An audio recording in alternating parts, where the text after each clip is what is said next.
Good evening and welcome to the Buddy Martin Show on a Daniel L. Hightower Wednesday. It's Florida Georgia week. Yes, it's time again for Buddy Martin. Call him up and tell him what you're thinking. But be kind because he's doing the best he can. Better, stronger, faster. Mama says that alligators are ornery because they got all them teeth but no toothbrush. What if the voice calls while you're gone? Take a message. Bye! You ready, champ? I'm ready for this my whole life. I'm incapable of small talk. But that's why you love me, right? Kind of intimidating to be in the presence of so many great athletes.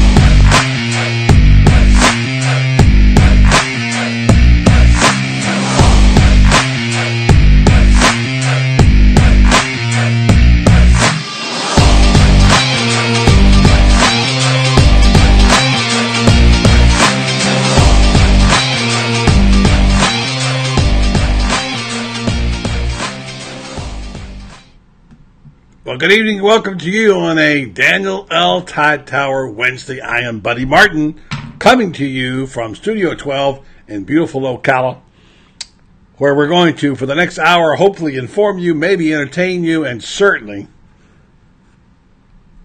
have a celebration of the Florida-Georgia game, which we will continue to call the world's largest outdoor cocktail party. And tonight, we bring you the information on how it got to be named that by one of the guys who was written about recently, David Lamm, who spoke at the Ocala Quarterback Club. David joined us for a little bit here later on. And we will tell you the story of the man who actually named it that. I knew him. David knew him to a lesser degree. And we'll tell you what it was meant to be when it was named and why it should remain nicknamed the world's largest outdoor cocktail party. It's a football celebration. This time it's also an important football date between two top 10 teams. Number 9 ranked Gators, number 7 or 8, depending on how you look at it, Georgia Bulldogs, in a game that features two top 10 teams, and Florida about 7 games behind in the series, but holds an overall edge. As I pointed out to everybody the other day, the last 28, Florida is 21-7. So, what's going to happen? Well, it's going to be interesting, and tonight on the Quarterback Club meeting, we talked about this, and I like Florida's chances if it comes down to coaching. All right? I want to say good evening to everybody out there, and welcome to the Facebook Live edition of the show. This is also a podcast, which is featured daily on iTunes. It's featured on SoundCloud, Stitcher, TuneIn Radio. You can get us all over the place. This show will be up. The audio will be up tomorrow, the next day. And if you don't go on Facebook or have friends that don't go on Facebook, you can get the audio there and listen to it and podcasts, which many of you do. And a shout out once again to Elaine McKinstry. I kind of have to apologize for her inadvertently putting this in black and red. You know what that is. But she is an 83-year-old woman. Not that that matters, except she enjoys podcasts. And her daughter told us about it. We said we're going to dedicate the podcast to Elaine McKinstry on this Daniel L. Hightower Wednesday. Daniel L. Hightower, lawyer, fighting for accident victim justice since 1976. We're going to get right to our guest, Eddgar Thomspon. Eddgar Thomspon back in the house. He's kind of regrouped the open date a little bit now, and I talked to him at the press conference, and he sounded like he was in good spirits. Let's get his take on how things are going these days on the Gator beat. I want to report that so far we're hearing nothing about injuries and nothing about the suspensions, and consequently all is good. So we'll see if we can get Edgar's phone to work tonight. We seem to always have a problem with that line, so we'll do this while we're waiting. Yeah, there's rumors going around, and by the way, good evening to you out there tonight. To Roger over in Ningbo, China.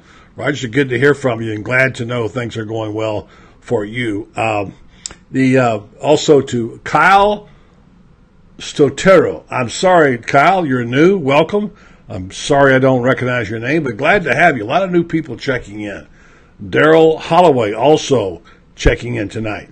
Daryl, good evening to you. Jonathan Anderson Semper Fi to all you Marines out there. And by the way, there are 4 names and all 4 brand new. We're glad to see. We're thankful for our other members that we have and a long time, our pioneers and our founders. But we also are very grateful for the folks that we have with us now new, finding us all over the place. This has been quite a time for us. We've experienced it. It's been a record numbers of people viewing the show. Obviously, a lot of interest because of the Florida-Georgia game. Also, the fact that Florida's winning, and it's been quite an experience for everybody to enjoy that. We also college football being a great game that it is, but this is a good story. We haven't talked much about this, but this is a good story that the Florida Gators, and one of the really great coaching jobs, by the way, I talked today to Max Howell. Remember Max Howell? Been on the show a few times. Max Howell and I talked about the coaching job being done by Dan Mullen, and the fact that Florida, a team that wasn't picked to be in his top 10 at this point in time, certainly the way Mullen has brought them, coached them up, is a big story. And I think the other thing is where they've come from, where these Gators have come from. It's been really, really interesting because it's been. Remember, we started our year out. How we started out? We started out with the fact that this program could be in trouble. They might not be able to get their situation resolved, and in time. And here we are, right in the heart of it, October 27th. We're going to do this. We're going to take a little break here, and we're going to do a commercial, and we're going to go do our interview with David Lamm, and come back and find out where Eddgar is. Once again, we're not being able to hook up with his. It's not his fault. Something on the name. We'll do this. We'll hear from Daniel L. Hightower on Daniel L. Hightower Wednesday. No one ever plans a car accident. Having a plan after you've been in one, however, can make a world of difference. Daniel L. Hightower has been fighting for accident victim justice in Ocala and statewide since 1976. After meeting with Dan and his team, you'll know your case matters, that you matter, and that Dan will fight hard to get you just results. If you've been severely injured through no fault of your own by a careless or reckless driver, you need Daniel L. Hightower.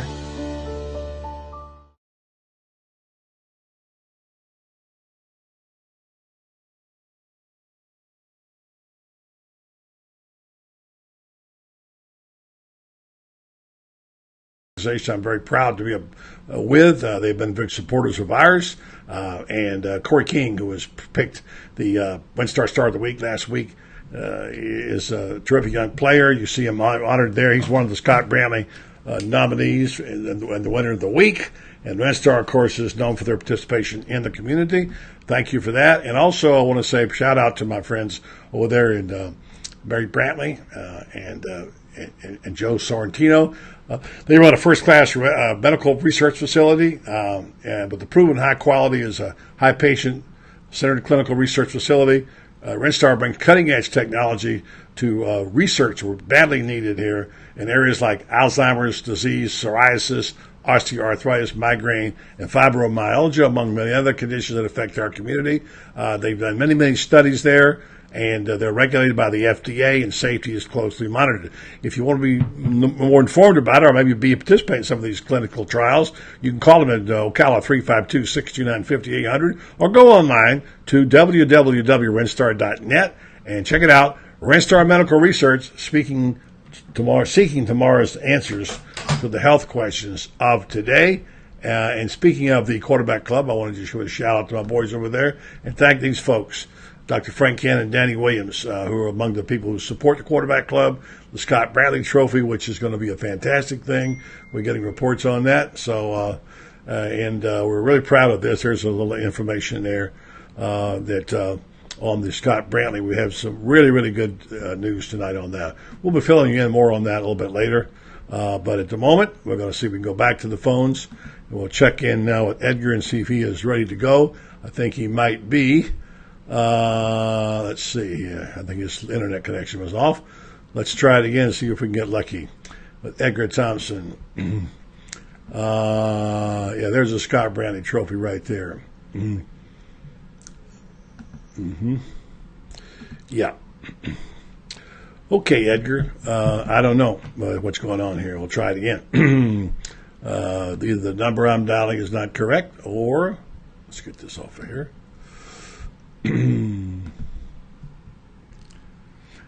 Yeah.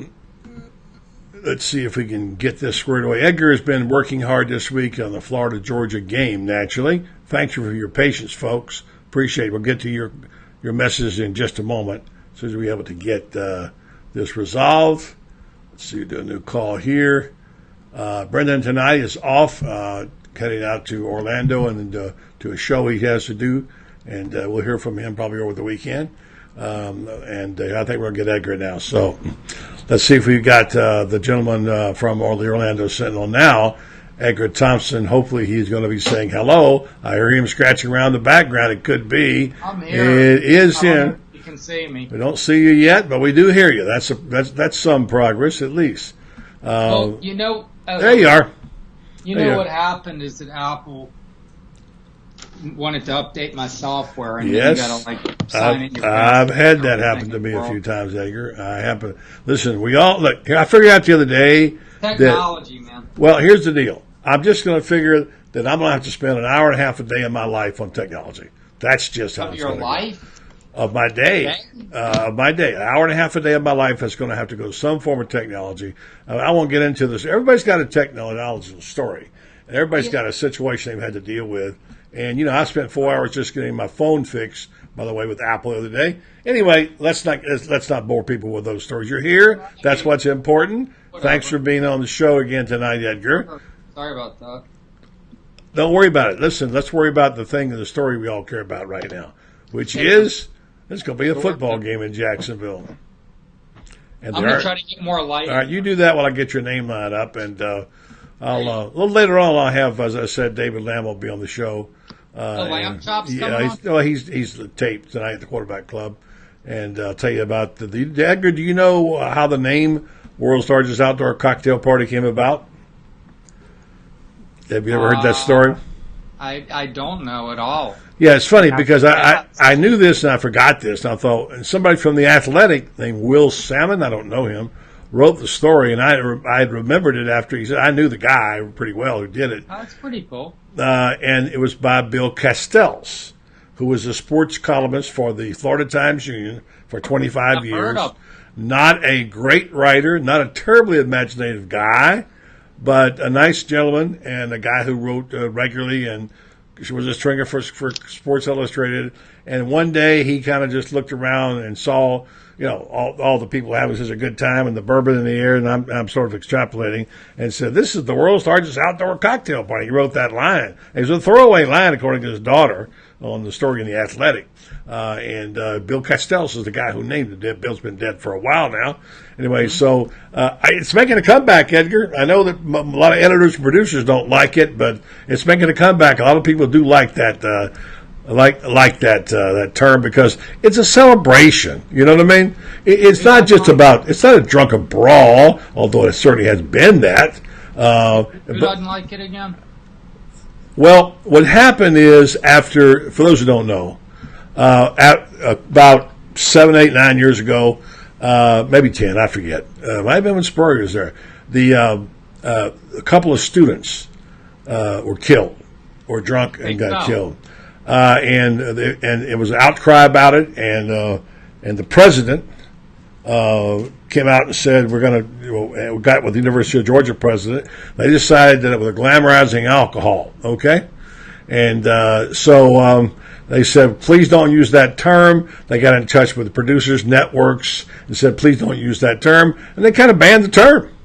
And I get it. I understand. That's okay. I mean, I understand. But look, if you know anything about this game and the history, which I do, I've been going since the 60s. I've been around. And I don't go get drunk. I don't even drink during the game, as a matter of fact.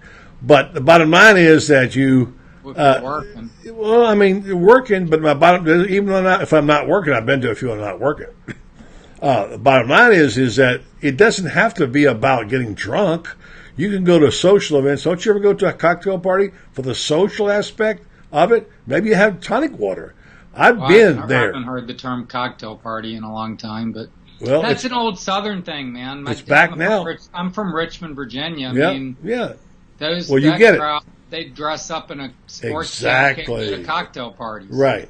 The Grove in the Ole Miss is a big cocktail party with dinner, And what you're doing is you're taking a part of the culture of Southern football when you ban a term because of some social problem connected to it. And I'm sorry for the death of the students. Don't get me wrong. I'm not making light of it. But it's a celebration of football. And Georgia and Florida people get together up there in Jacksonville, the area, and these guys, and they have a great time. What's wrong with that? So anyway, it's a little bit of overreaction. Well, it's, this is the PC time. But in light of the deaths, and that happened after Spurrier, I think I was covering the Gators at the time, to be honest. I can see why they would want to react that way, but it is not like that's why those kids weren't like, oh, it's a cocktail party, we're going to go drink. Right. Yes, exactly.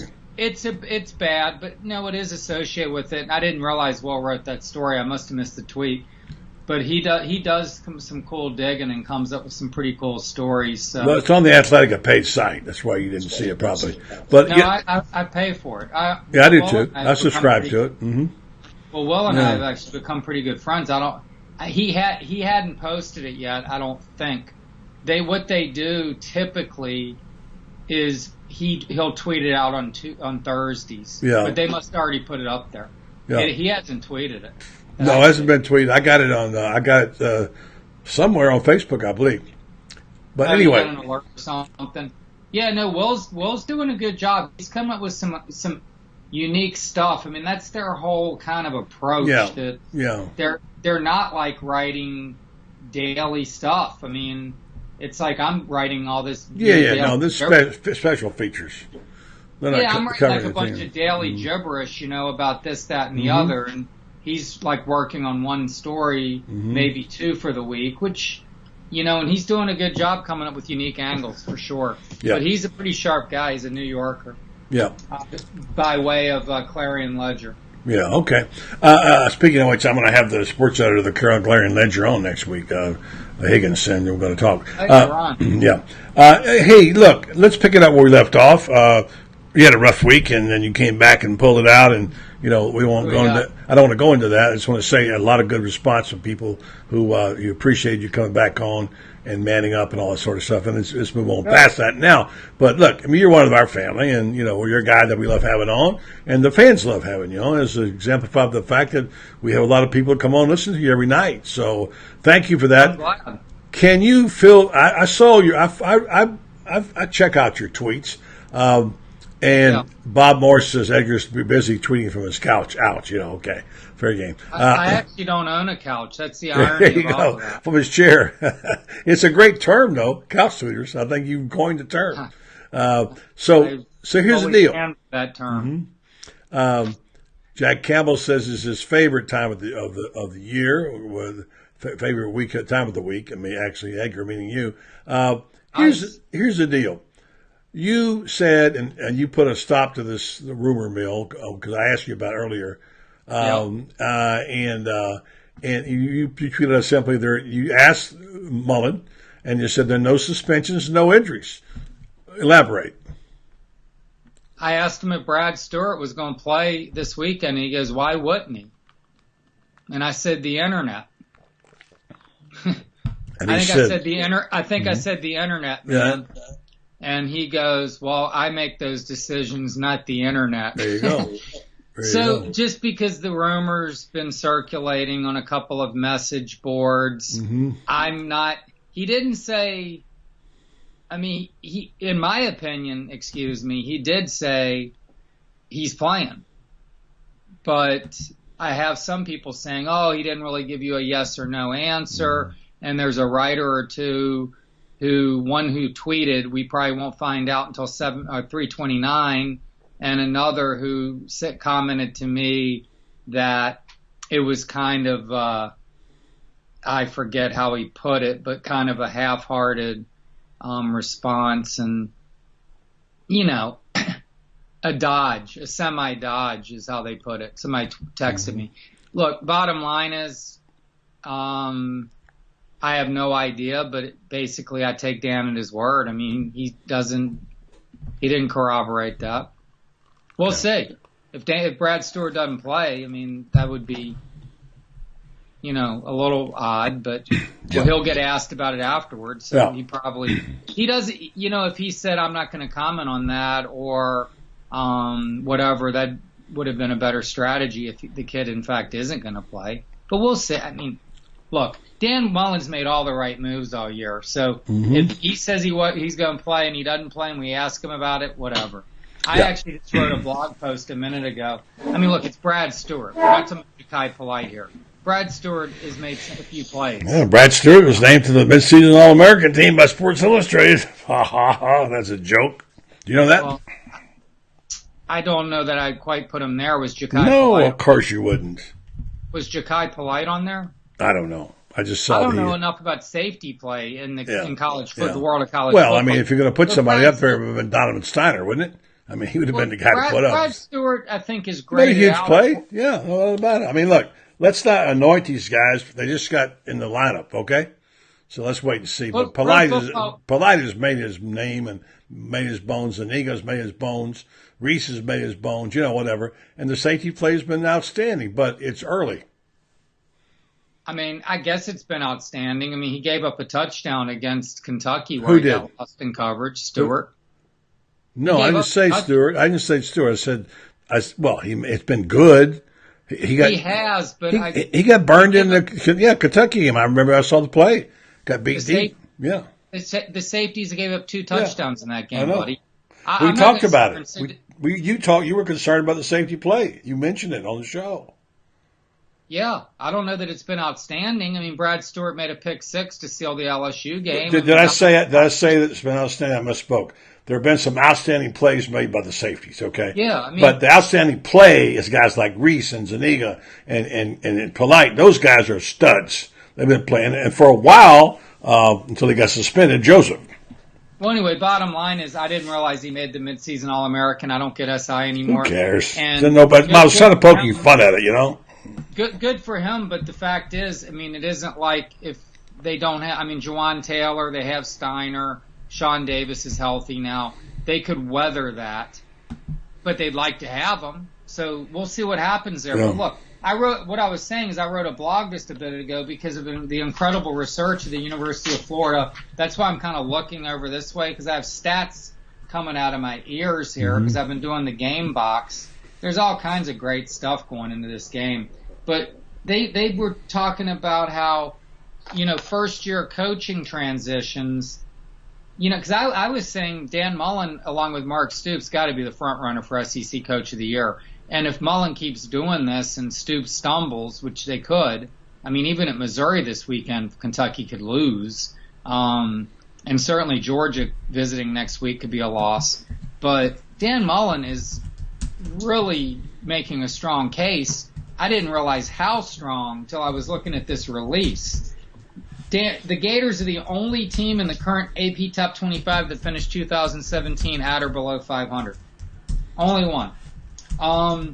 They're the highest ranked team with the first year head coach, Heupel at UCF, but he inherited a pretty stock team.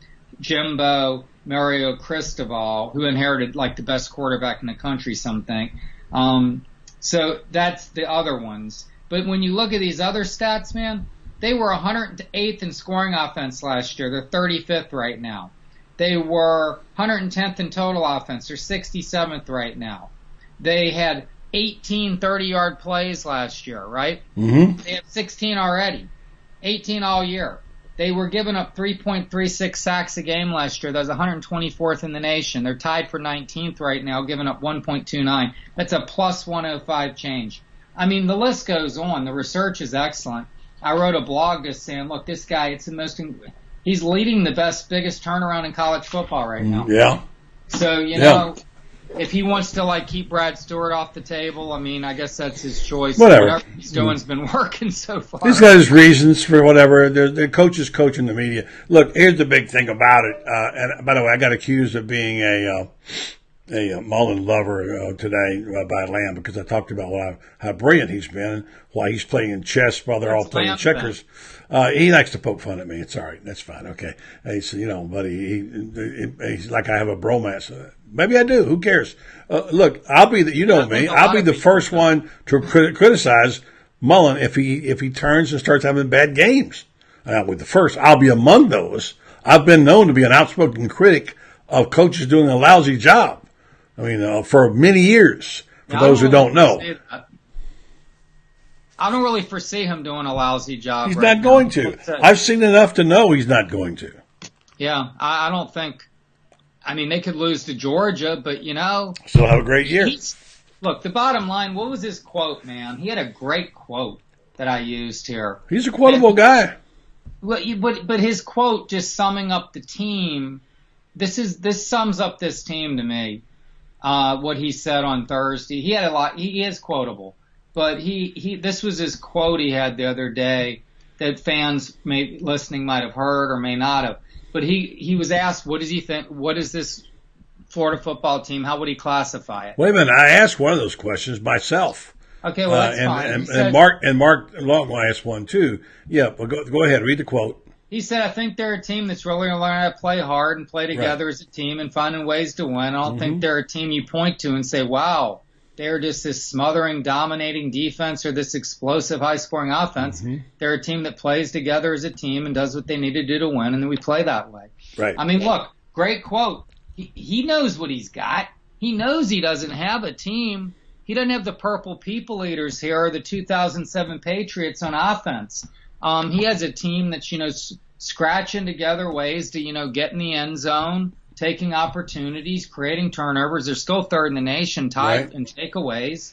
I mean, special teams, like I was putting keys to the game. 2 of them are special teams. I mean, McPherson's 11-12 and Rodrigo Blankenship's 10-12. It could come down to one of those guys. Punt coverage, the 2 teams are tied for third nationally with 5 punt returns at 20 yards or longer. I mean, Swain is 10th, and this Hardman guy's averaging 22 a return for Georgia. So special teams could decide this game, but that's the thing. I mean, football is a 3-phase game, and Dan Mullen is definitely proving that. I mean, he's proving that you can win in different ways. So just so I want you to know, I'm not a couch tweeter, okay? That I asked that question. I asked that question at the press conference, and you just read the answer. So give me a little credit. Next time you start passing out couch tweeters, I'm not one, okay? Well, I saw you at the press conference, so that would never come your way. I'm only kidding you, Edgar. I'm having a little fun with you, my friend. All right, so look, let's get down and talk some ball here, all right? Yeah, I thought we were. Well, we are, but I mean, let's talk about not necessarily X's and O's, but let's talk about concepts. Let's talk about mental approaches. Let's talk about the chess match. It goes, the cat and mouse game's over. Let's talk about trick plays. This is my favorite one. I made this up. See what you think, okay? Now, look, here's the thing about Mullen. What does he do? He always has some element of surprise, all right? I mean, to me, a fake punt is not really a surprise. You should expect a fake punt. I'm talking about something that's cleverly designed to fool the guy on the other side like a chess master would do, okay? Like putting in a left-handed tight end nobody ever heard of to throw a throwback pass to the quarterback. That is brilliance, okay? That is strategically brilliant and well executed, I might add. So those kinds of things, you keep the opposition on their heels. Here's one for you. You make up your trick play, I'll make up mine. All right. There's a kid out there we've talked about a lot. He was a 4-star receiver who never has seen the field. And people keep asking about him, and he's now well and healed up. And we all say, red shirt, don't worry about it. Jacob Copeland, okay? Mm-hmm. All right, now think about this. Here's what he could do.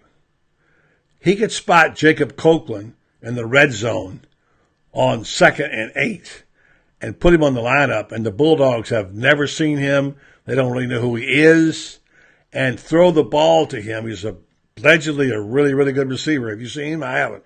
I did. At the Under Armour game, I covered. So you could get him on the field in a special play, and that's an element of surprise. You say, why would you do that? Why would you burn a red shirt? No, you're not burning a red shirt, Edgar. You get 4 games. He can still play 4 games. He can play him any time during the year. So why not put him out there? And the other rumor going around, I talked to a friend of mine today who has a contact on the team from out of town, and he says we're going to see Emory Jones. I've been hearing that every week. But what about that element? Emory Jones, in my opinion, will surface someplace in this game. Jacob Copeland may not, but that's the kind of thing that Mullen, who's a very smart guy, would do. You agree or disagree? I actually never thought about either of them, but I'm intrigued. I won't agree. I mean, I have no idea. Well, give me your play. That kind of play. Well, you're like putting me on the spot. No, I'm just saying, think about the mental gymnastics for a moment. You know what Mulligan's game is. Fumblerooski. All right. That's the best you got, Fumblerooski, Statue of Liberty. Come on, Edgar. Come on, Edgar's Florida, Georgia. You can't do a Fumblerooski apparently anymore. I don't think you can put the ball on the ground.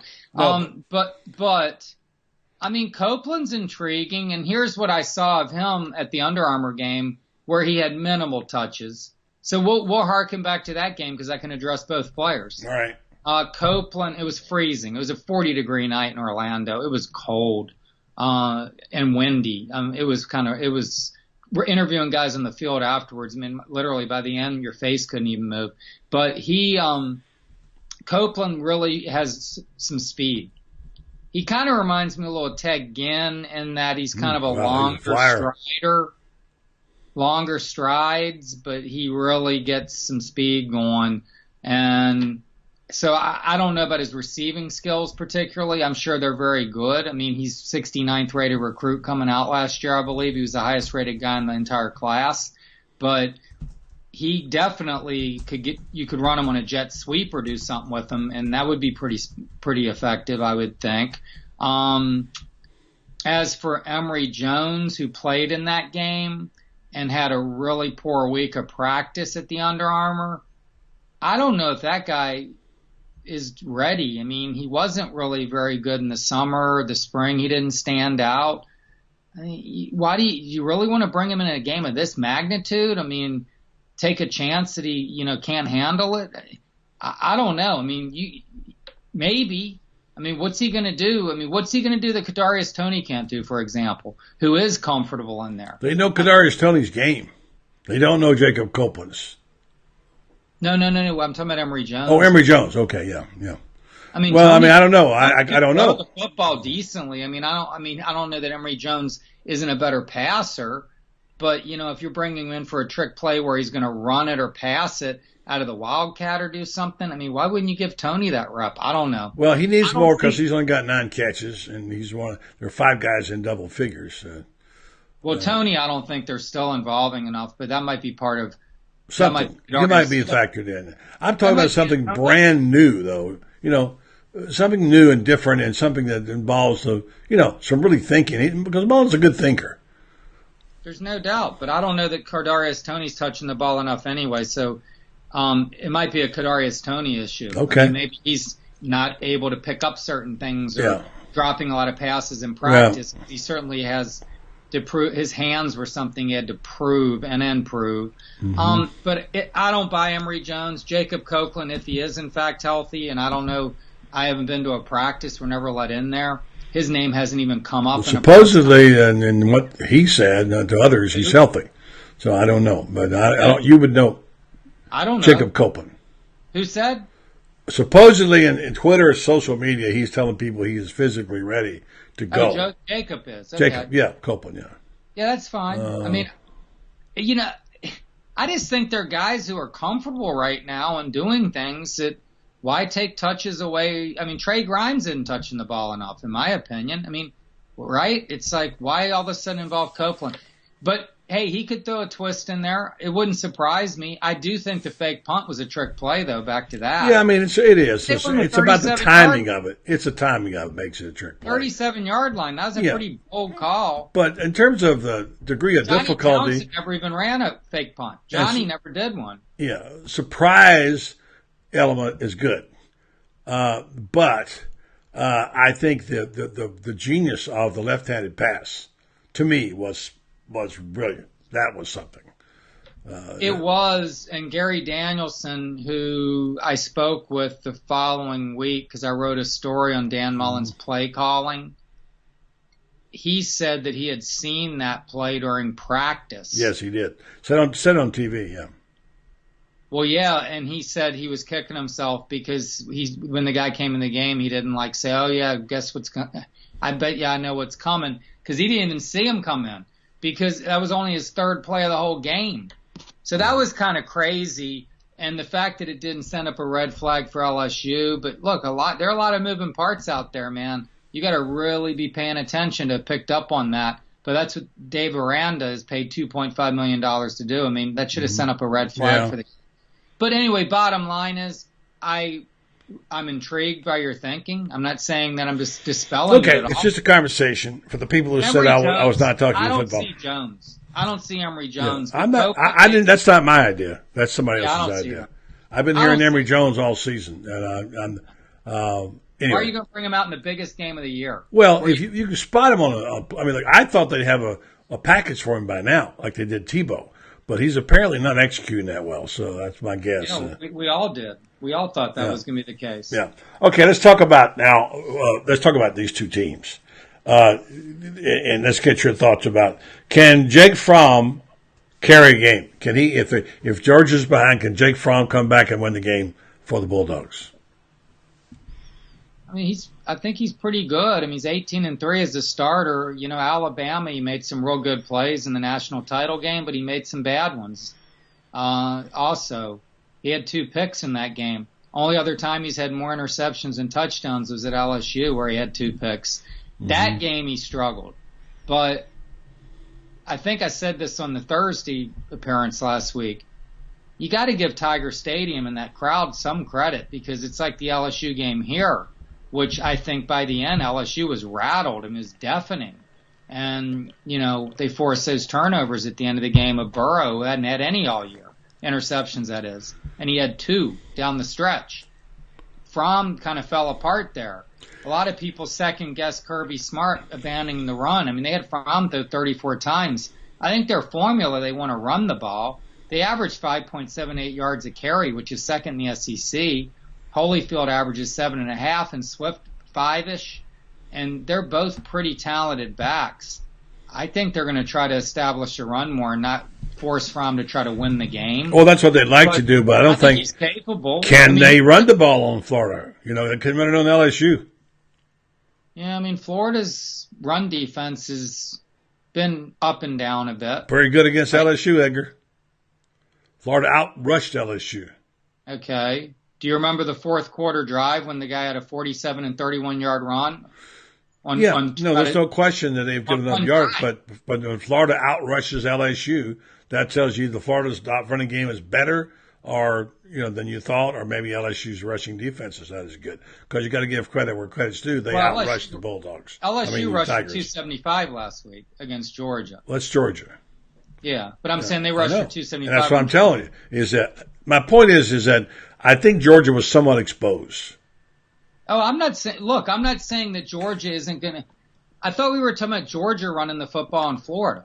That's what I was talking about. Well, okay, we're talking about what we were talking about was who's going to be able to do what against who, and both. Well, I was talking about in that specific instance. All right, well, you tell me what you think that's going to. I was saying that Georgia should be able or could be able to run the football on Florida. That's what I was saying. And I'm saying that so you might not have to put the game on Fromm if you can do that. I mean, that's your goal, is to run the football, just as Florida's goal is going to be able to not put the game on Felipe Frank's shoulders. Yes. But that could end up happening. I mean, 12 of the 12 last games, and I give Matt Baker credit on this stat, the last 12 winners have run for more yards than the loser. And I put that because I wrote a run game story earlier on P. Ryan and Scarlett, who are coming off 100-yard games each. And that's the first time Gator running backs have had two running backs in one game with 100 yards since the Matt Jones-Kelvin Taylor game in 2014 against Georgia. That's how long it had been. So they're feeling their mojo. They're pushing each other, and I think Florida's run game is looking better. But Georgia's run game, what I was saying, is pretty good and has been good. And I think that, Florida's run defense is going to have to prove itself because it was getting run on at Vanderbilt. it was Vanderbilt was having its way running the football in Florida until that kid got hurt. The transfer kid the running back transfer from Iowa. Yeah. I mean, from. Well, here's Illinois. the deal. From Illinois, the kid from Illinois. I don't have his name off the top of my head, but look, bottom line, they were running the football in Florida, and they Keyshawn Vaughn and the Benny Snell ran all over Florida. Florida is showing some susceptibility on the run. But David, the Benny Snell game in Kentucky was a long time ago. All right, and Edgar, I want to say what I want. Wasn't playing. No, right, exactly. It's a whole different situation. But Edgar, what I was trying to say, and I'll go back to this, is that I was saying if Georgia cannot run the ball in Florida, if you put the game on the shoulders of Jake Fromm, he may have a problem having to win it. Well, conversely, if it falls in could happen, yeah. You don't want your quarterback to have to win this game. Florida's pass rush is formidable. Georgia's not so much. Georgia has only 9 sacks. It's last in the SEC in sacks.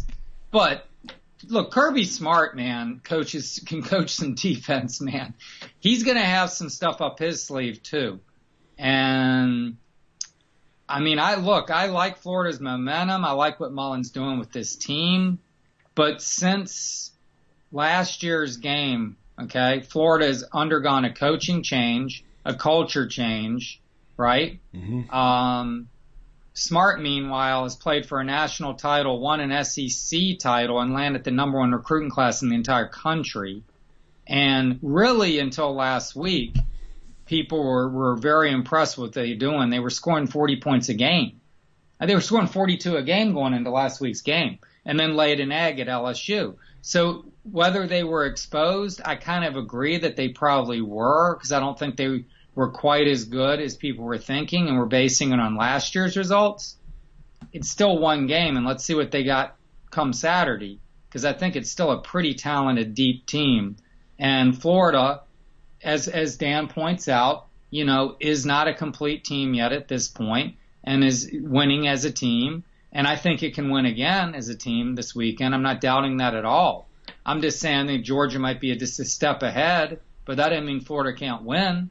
I mean, you force a couple turnovers, like you say, you stop the run. Fromm gets forced in a lot of passing situations. You unleash Polite and Zuniga. Those guys have combined for 17 tackles for loss and 11.5 sacks, those two. They're having a heck of a year together, and especially Polite. So, there's a lot of moving parts here, man. And you're right. I mean, Fromm, I don't know. I mean, he's 18-3 as a starter. I mean, the kid's pretty good. The thing we haven't mentioned is Justin Fields. Yeah, but no doubt he'll be on the field. Fields will be on the field, no doubt about it. That's going to happen. That's going to happen because they got quarterback issues there, meaning they're not getting their play out of their number 1 guy like they want to. So that was just one game. Let's remember. I know, but still, look, Edgar. I'm talking about trending, okay? And when you look at a team, how they're trending, they're constantly changing. As Lou Holtz said, they don't not only change week to week, they change half to half. And the trend right now, today, as we're speaking, if they were both on the stock exchange, is Georgia is trending downward and Florida is trending upward. Whether they wind up that way or not, who knows? But that is the trend. Now, Georgia's a better group of players. If you want to go by 3 stars, 5 versus 5 stars, whatever, that's fine. The question is, who has the better team? I'll leave you with this thought. A guy today who's been coaching, been around football all his life, is a very smart guy who's likes Kirby Smart a lot. So all I can tell you is Georgia lost a big game last year, and they lost it because of a mistake in the secondary, which is where their coach comes from. All right, Kirby Smart is a secondary guy. All right, a defenseman. Mm-hmm. So that was his. He played safety. Yeah, and so that's and what has to be proven here is Kirby Smart a really good organizer, a great recruiter, a terrific guy. But when it comes down to calling the plays and being on the sideline, because a coach told me this, a well-known coach told me this. He said, Steve Spurrier, okay, told me this, that let's see how, when a new coach comes to coach in this game, what their sphincter looks like. because it really tightens up in the Florida-Georgia. He told me that about 10 years ago. So it's a big deal. It's a different game to call than Colorado State, okay? And how you make those decisions in that game defines sometimes your team and your season and how you're regarded as a coach. So let's see how Kirby does in a tight situation, game on the line, how he responds. I think that's where Mullen's strength is. He is very cool and calm and smart, and that's the smartest thing. That's the best part of his coaching, in my opinion. That's what I want to say.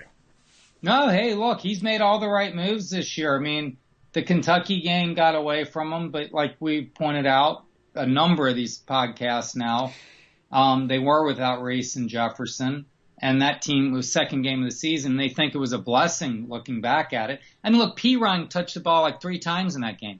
P. Ryan is their best offensive player, in my opinion. And, I mean, he's really established himself. He was like the third running back in the Kentucky game, right? I mean, Malik Davis was getting more action. And who was talking about him? Eddgar and Buddy were saying this guy's got to get more touches, right? Yeah. Well, I've liked P. Ryan since he was a both freshman. of us have. Better than Scarlett, to be honest. Both of us. But yes, I agree. But Jim Chaney's the one who's going to be calling the offensive plays, and he's taking a lot of heat for the way he called last week's game or 2 weeks ago from LSU. I have a feeling they might overcompensate and really try to overestablish a run, and we'll see. And Florida will. But here's the deal with Jake Fromm, okay? You're talking about trending. I mean, look, I'll give you, he played very poorly that game. In the 4 previous games, buddy, 9 touchdowns, 1 interception, 83-3, 56-5, 72-7, 73-9 completion percentages. The kid's very efficient, doesn't make a lot of mistakes. Look, he got him in the national title game last year. Jacob Eason, who was like everything. I mean, the Gators, wanted him so badly, and they thought he had flipped and all that. And now he ended up leaving because Jake Fromm took his job. And he's pretty good, is all I'm saying. I mean, I think they're probably in a more stable situation, maybe not stable, but a more proven situation at quarterback than the Gators, because we've still yet to see Felipe Franks drive the team. Yeah, he's going to have to do it too at some point. There's no question. And I think he's showing that he's more and more capable. Showed signs, yeah. But he hasn't done it. I mean, but he's been resilient. He's been able to overcome some mistakes. That's a big thing. Look, he threw for 284 the other day, a career high after having. I mean, he's not Danny Werfel. I get, I get it. I get it. Yeah, I'm just saying, if it's coming down to the 2 quarterbacks, Georgia has a bit of an edge. Maybe we'll see. Hey, by the way, we're gonna have to run, but I want you. Did you know this? Len Tyndall points it out. Did you know? I haven't checked this, but Len would know. He's a smart guy. Your buddy Len. Georgia hasn't beaten a team with a winning record this season. Oh, is that right? I've not looked it up. I'm just assuming Len's right. So that's kind of amazing. And I've been saying, I'm looking at its schedule. It certainly isn't like formidable. Yeah, and so I mean, I've never believed in Georgia being an elite team. They're beatable. Florida has a very good chance of winning this game. You mean Georgia this year? Georgia this year. It's not been a Georgia this year. Yeah, I've never thought they were an elite team. Last year. Yeah, that's a different team. They had like 4 number 1 picks on that team. That's why it's a different team this year. You don't take that kind of talent out and stay the same. Well, they're replacing 6 defensive starters unless Roquan Smith. I mean, that's all you got to say. They're not as good on defense. Well, that's the point. There's not the point, is they're not. So, all right, Edgar, give me your final thoughts. This game, where it stands, which way it's going. I mean, look, before the LSU game, I've said it. Georgia they trailed 15 seconds the entire year, so they were playing nobody, but they were dominating. I mean, they were averaging 43 points a game. If that was all a total facade, I mean, okay, then it was. We're going to find out on Saturday. Mm-hmm. I think that, this is a pretty explosive team. I mean, a lot of talent. They signed like 7 5-star recruits in last year's class. Now, that was last year's class, and it's not like contributing tons yet. But the class before that was almost that strong. I mean, he is recruiting lights out. Jake Fromm, I think, is pretty good. And I think they got a lot of playmakers on offense. And the Gators are going to, it's going to be a real challenge for the Gators this game. they're 7-point underdogs for a reason. But I do think that, Dan Mullen has shown incredible timing with the play calling.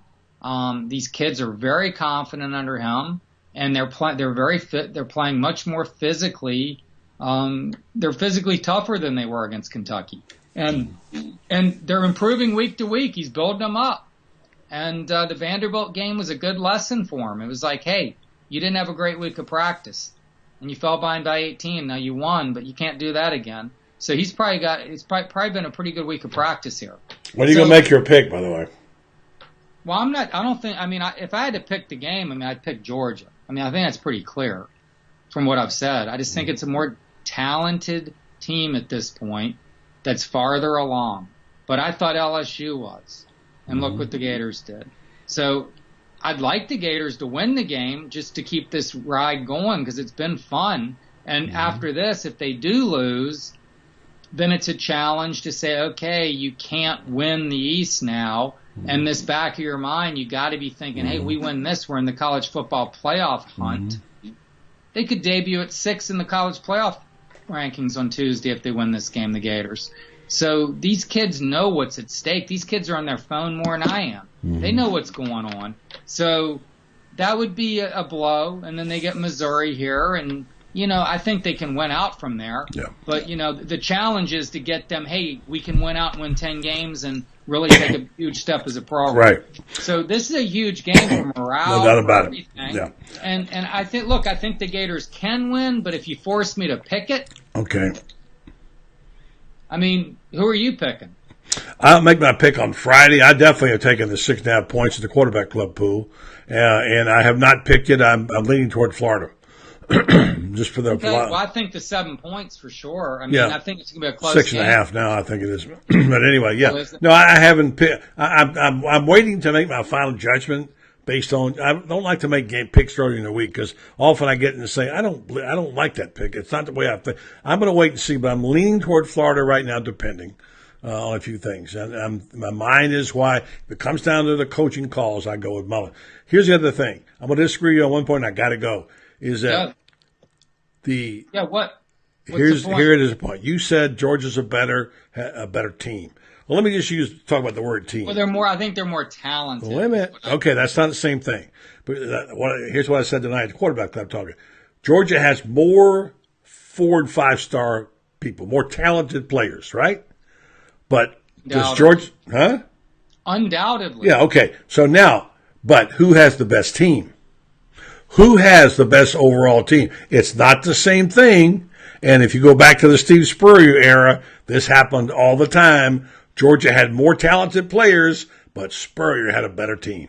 And that's the question right now. That's why I can't make the pick. Right now, I think Florida might be a better team at every phase of the game and better coached right now than Georgia. Georgia has better players. So that's my conflict. That's where I am, okay? Hey, I'm not going to disagree with No, it's all right. I'm just giving you my thoughts. With the job Mullen's done, I would never question the way he and his staff have approached this season. I have no idea if Georgia's teams in the 90s were more talented than Florida's.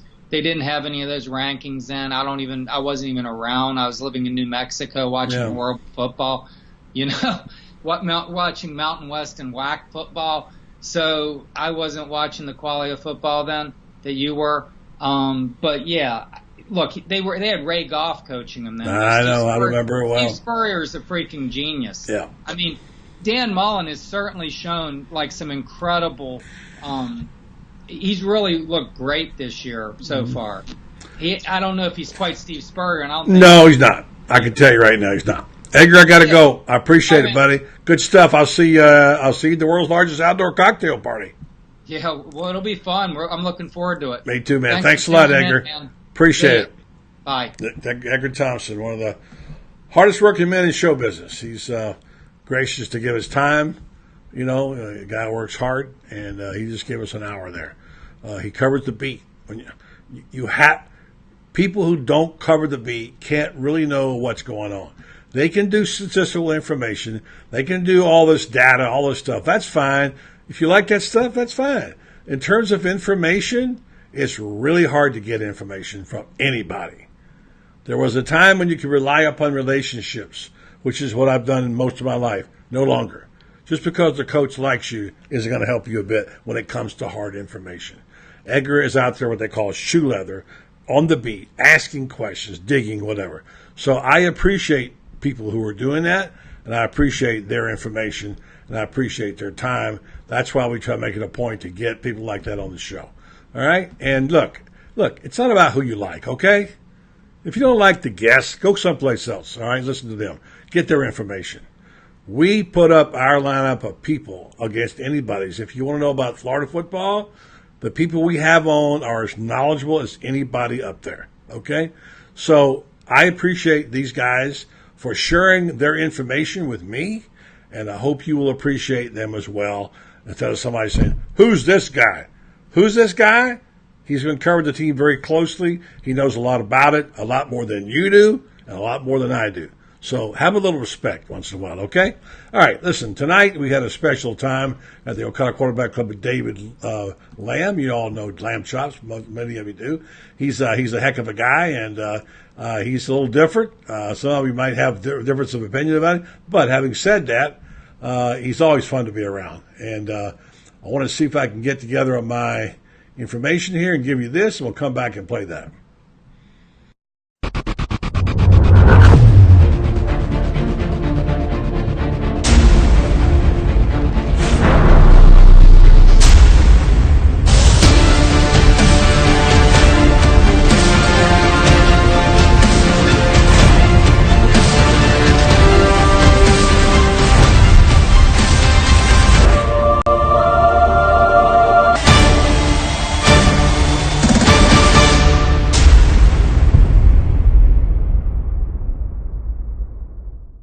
All for our sports board, thank you. We support the NK. I want to hear from Tony pretty soon here.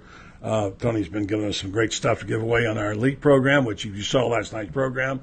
Unbelievable stuff that Laurie was able to win. Bagged that stuff up. I got a big bag in there. I'm shipping to Coco, and she'll be the winner of a ton of stuff. And 90%, some of it came from the Marion County Gator Club, but we don't have any of Tony's clothes tonight on. But we will be wearing them tomorrow and wearing them this weekend. So you still can get those Circle 15 blue shirts. You got orange coming up. We'll probably wear those for South Carolina. Check them out. Go to All Far Sports Bar and see. And if you're not a Gator fan, there's stuff there for other rest of you folks that have teams in the state as well. Enjoyed the conversation tonight with Coach Edwin Farmer, who was with Vanguard High School. Here's what I found out. Vanguard High School has 8 kids going to get scholarships between this year and next. There are 5 players on that squad, some of them who are seniors, some are not, that the Florida Gators are recruiting really hard. Dan Mullen's presence has been felt, and his assistants are around Vanguard, all legal, by the way, a lot. Vanguard High School is undefeated, 8-0. You'll hear a lot from them. They'll probably play Sebring. They got a ton of talent, and those kids, a lot of them are going to be Gators. So that's the kind of recruiting you do at your home base. That's how you score, by the way. Vanguard's had some terrific players. You might remember a guy named Dante Culpepper, okay? All right, so that's that part I want to tell you about. And then I want to remind you folks about Mark's Prime. Of course, you know my feelings about this restaurant. If you have one meal to eat and want to go out, this is where you go. They have delicious food. They have really first-class service. The ambiance is off the charts. The people who run it are really quality people, and they care about your whole dining experience. I was out the other night with some friends, and one of the tables had some issues with one of their salads wasn't made exactly right, and the waiter came over and said, "Hey, let me take that back. I'll give you something else, and I'll give you." And the person said, "No, don't worry about it. I'm good." And so after the meal was over, out came the free desserts. They want you to have a unique dining experience, and they want to make it right for you. So if you don't know about this place, go to online to marksprimesteakhouse.com and just look at some of the beautiful food like you see on the screen right here. You can call them up in Ocala, 2 locations to serve you. Ocala, 352-402-0097. Gainesville, 352-336-0077. Check out their terrific food, their premium seafood, and top-notch beef. You'll be glad you did. Mark's Prime Steakhouse and Seafood, Ocala and Gainesville. You'll be glad I told you. And finally, Center State Bank. Georgia State Bank is one of our fine sponsors. Well, we'll have to come back and get that up in just a minute because we're missing that spot at the moment. Let's do this. Let's go hear from David Lamm, the world's largest outdoor cocktail party. How did it get its name?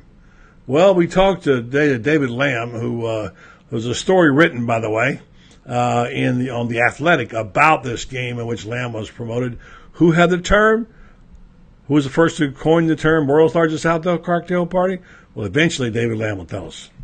The number one speaker at the Ocala Quarterback Club every year is this guy to my right. He's voted the top guy. We love him to come down and enlighten us, to give us a little humor.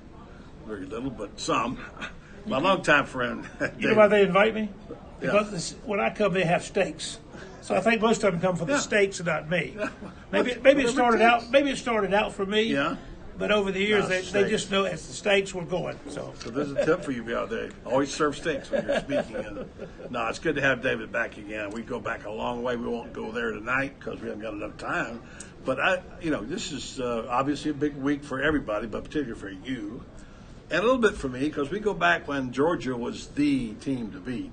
Right. And I don't know if we counted them up, if we could really come up with a number, but I will bet you close to, if you figure that 80 or 90 Florida-Georgia games between us that we've seen have been a part of. Oh, no question. Well, I've missed only a handful since '77. Yeah, and I started in the '60s. Right, and I missed last year because of my back. I couldn't navigate. But anyway, we've seen a lot of them. Yeah, we have seen them. And this one turns out to be, who knew?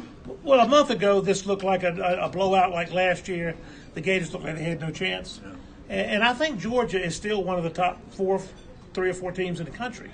But the Gators have all of a sudden, their defense is outstanding. Their special teams have been off the charts. They have, they've made every field goal, and they just a wonderful job. And one thing Mullen has done with Franks is he's made him competent. He doesn't look scared anymore and timid. I think he's still a very mediocre quarterback, but mediocre is better than what it was before. And I give Mullen a lot of credit, and I think he's shown what coaching can do. We've had 2 coaches back-to-back who simply couldn't get this team functioning right. Well, he's come in, got the defense and special teams, and got the quarterback. Don't screw it up. Make the basic plays. I think he's really cut back on the playbook for Felipe Franks. And I think he's a wonderful job. Hell, he may be coach of the year right now if you start looking around the country. Yeah. There aren't that many that would challenge him. Maybe Orgeron and LSU. You certainly got to tip your hat to what he's doing. Saban always that case. But Mullen's right up there as coach of the year. It won't be Chip Kelly. It won't be Scott Frost, by the way. So, Now, speaking of calling plays and what have you, I love this guy's play calling. I have a phrase I use with our show that he's playing chess and the other guys are playing checkers. That's a good analogy. He really is, I think, out coaching most of the opponents they've played. And one of the things that I'm looking forward to you talking tonight, but this game, if it gets down to coaching, I think Florida gets the advantage because I think Mullen's a better coach game day. I think Kirby's a terrific young coach in developing your program. But on the field, who would you rather have, Kirby or Dan Mullen? Well, what we know about Kirby Smart is he's an unbelievable recruiter. He's a Saban Jr. when it comes to recruiting. We don't know yet how good a play caller is. He's only been a head coach for 2 years. Mullen's been around a while. He was a coordinator for a long time, very successful. And then the job he did at Mississippi State, he won. Mississippi State's supposed to be no better than 6-6 every year. Yeah. He made them a winning team. Mm-hmm. Didn't he even get them to number 1 in the poll 1 week several years ago? Yeah, absolutely. He's developed quarterbacks. Developed players overall. Right. The depth of the squad. Right. Same guys. Yeah. And look, they're playing so much better. Yeah, absolutely. I think it's play calling, development. Yeah. I think he's proven himself. I thought he was a good hire. He wasn't the first one he went after. What was he, 3rd, 4th choice? Probably 3rd. But he's proven to be at this point. He looks like a winner. The best choice. And after McElwain and some others, we forget. Yeah. Here's a little. How quickly we forget. Hey, I got to get you back inside because they're going to be coming out to get you. But I want to say this: the only coach since 1990 who's had a losing record against Georgia. Who do you think it was? Wow. Will Muschamp. Oh, okay. He was, and I got think you. it was a plot. The Bulldogs sent him down here. And, the conspiracy thing being popular today, I figure it's a plot. What do you think? I'm not. I'm a bit of a conspiracy theorist, but I don't go quite that far. And I'm not ready to say that Kirby Smart is not equal to Mullen as a coach. No, but he hasn't proven it yet. On game day, let's see how he plays checkers. Mullen has proved he can play chess. Exactly. We don't know if Kirby Smart out. can do it. Yeah, he's a good coach. And Kirby is this quarterback situation he's got. That's a delicate situation. I don't know about Jake Fromm. You're going to see Fields. I think you're going to have to see him. Well, I think this thing is beginning to rumble a little bit inside. Yeah. And this could blow up in their face. Yeah. Now I got to get you this in because he's giving me that cut signal here, which is this. We know the guy who came up with the phrase "world's largest outdoor cocktail party." And by the way, that's what we call it now. Because somebody decided a long time ago to change the name because it wasn't politically correct, and I know how you love politically correct, David. and so we've gone back to it, world's largest outdoor cocktail party. Today I read a story on The Athletic, which is a very good website, by a guy named Will Salmon, quoting you, among others. Talked to him last night for about 30 minutes. The guy we know that we used to work with, Bill Castells, late Bill Castells, of the Florida Times Union, who called it one day. There's a quote in there. You want to just regale us with that a little bit about what that's about? You remember back, and I was actually working back there around that area whenever he named it the world's largest outdoor cocktail Right. party. I wasn't in Jacksonville then, but I came shortly thereafter. And you know what? And Bill Castells, it was a great line. He wasn't a real creative writer, but he came up with a great line. He did. But it's the world's largest outdoor cocktail party. And the reason it ought to be called that, because it is the world's largest outdoor cocktail party. That's exactly what it is. Go out there on Thursday, Friday, and certainly on game day and walk within a mile radius of the stadium, and you'll go, damn, this is the world's largest outdoor cocktail party. And being politically correct is stupid. You can't deny what is, and that's what it is. And good for Bill. He came up with a great line, and it stuck. And when the school said, oh, we can't do that anymore, you ignore them like you've done, and I've certainly done. And let's do it together. You ready? Right. This is called the world's largest outdoor cocktail party. David Lamm, Buddy Martin, you heard it here.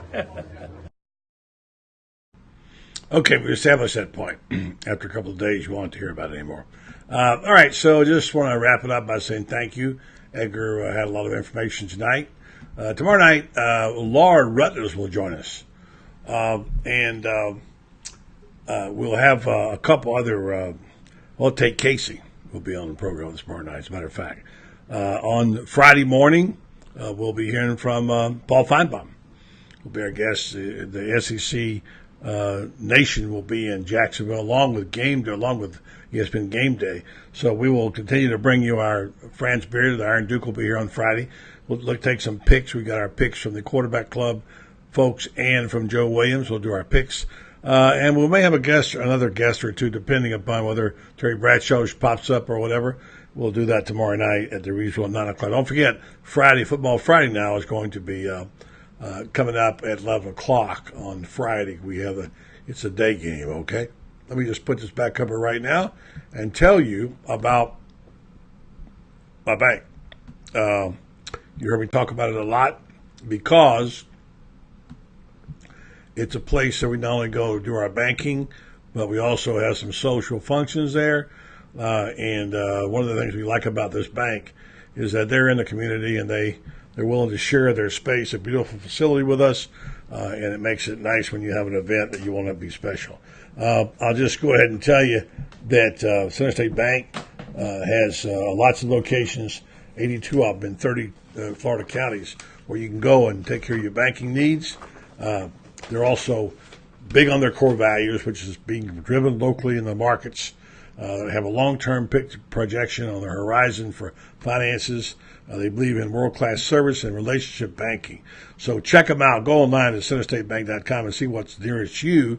The picture here of this particular facility, I love that second floor art gallery. That's my bank. It's on Silver Springs Boulevard in Ocala. You can go by there and see them, eat one of their chocolate chip cookies. You can call them on the phone at 352-368-6800.